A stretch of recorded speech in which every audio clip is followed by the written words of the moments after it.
And welcome to another edition of our treatment of the International Sunday School lesson. Today's lesson is entitled Faith of a Centurion, and it's taken from the book of Luke, the 7th chapter, verses 1 through 10, and it's for April the 14th, 2024, spring quarter, lesson number 7.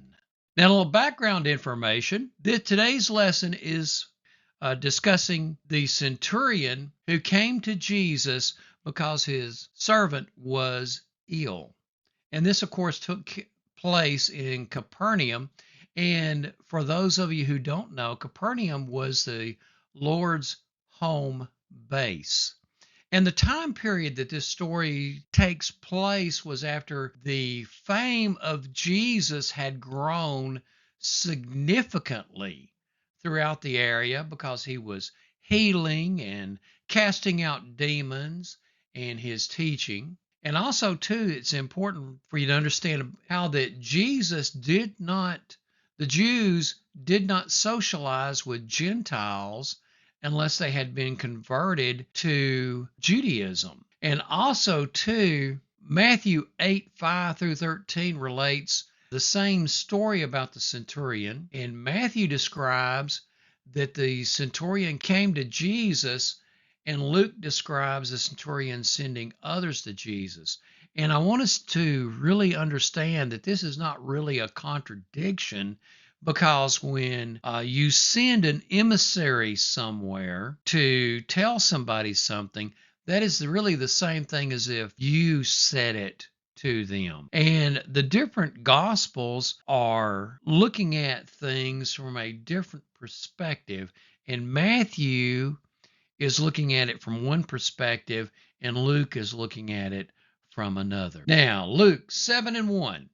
After he had finished all his sayings in the hearing of the people, he entered Capernaum. Now, Jesus had just finished what he had actually just finished was his sermon on the plain.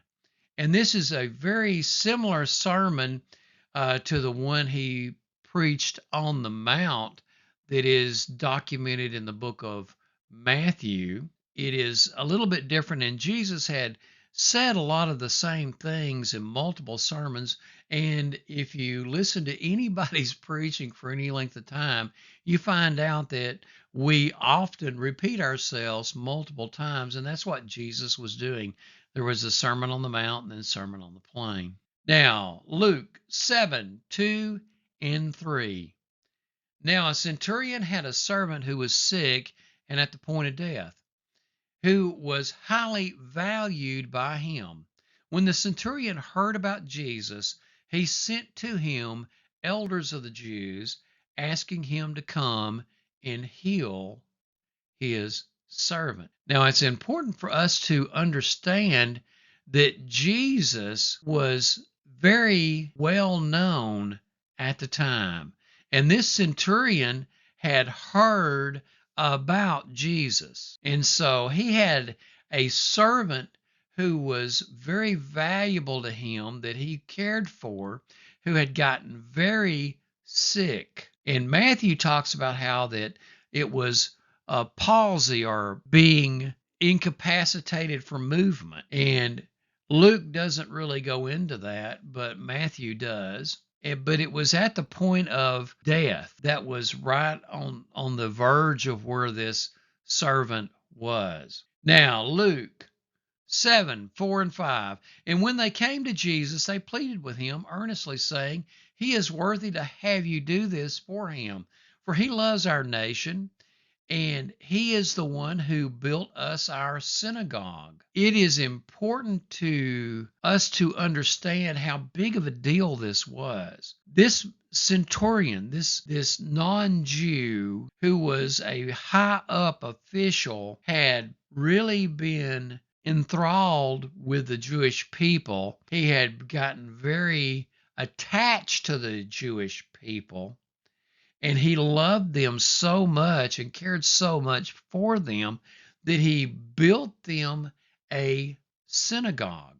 From what we can tell at this point, it does not appear that the centurion had become a Jewish convert, but he is what was referred to as one who loves God because he had been very respectful of the Jewish people. He just had not had himself probably circumcised and did not live up to the Jewish kosher laws, but he had been very respectful, and the Jewish leaders who came to Jesus wanted to really impress upon Jesus that the centurion had really been respectful and was a good man. Now, Jesus, when he had sent the children of others, sent the disciples out in Matthew 10:11 through 13, said,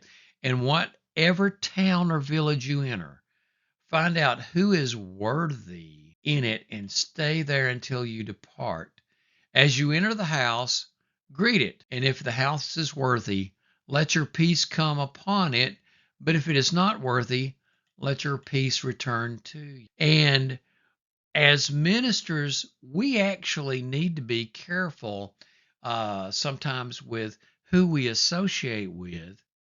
Now, I'm not talking about not going out and preaching to them and stuff like that, not testifying, but you want to be careful who you link yourself together with, because you can really get yourself in a mess if you're not careful. And when you partner with people, you need to be careful who you partner with. Now, Luke 7:6 through 8. And Jesus went with them, and when he was not far from the house, the centurion sent friends, saying to him, "Lord, do not trouble yourself, for I am not worthy to have you come under my roof. Therefore I did not presume to come to you, but say the word, and let my servant be healed. For I too am a man under authority, with soldiers under me. And I say to one, go, and he goes, and to another, come, and he comes, and to my servant, do this, and he does it." So we see here, first off, how this centurion is a very humble when it comes to the Lord Jesus Christ. And that is an extremely essential trait to have. You know, James said in James 4:6, but he gives more grace. Therefore, he says, God opposes the proud, but gives grace to the humble. So we see here how that humility is so essential. Now, here he is, a big shot in the area at the time, and he is demonstrating humility. And you know, the pulpit commentary quoted Augustine's comment, and Augustine said, by saying that he was unworthy, he showed himself worthy of Christ entering, not within his walls, but within his heart. Oh, wow. That is really a great way of looking at that. Now, Luke 7:9 and 10.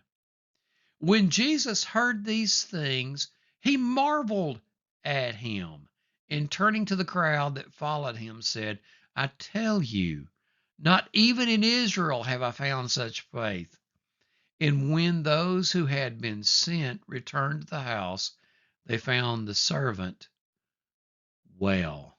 It's important to understand the significance of he marveled at him. Friends, there's only one other place where it says Jesus marveled at something. It's at the unbelief of the people of an area. And that's contained in Mark 6:6. And he marveled because of their unbelief. And he went about among the villages teaching. So he marveled at this man's faith, and he marveled at unbelief. Couple of concluding thoughts. First off, we should have humility and be humble when we are interacting in every situation. Demonstrate humility. God resists the proud, but gives grace to the humble.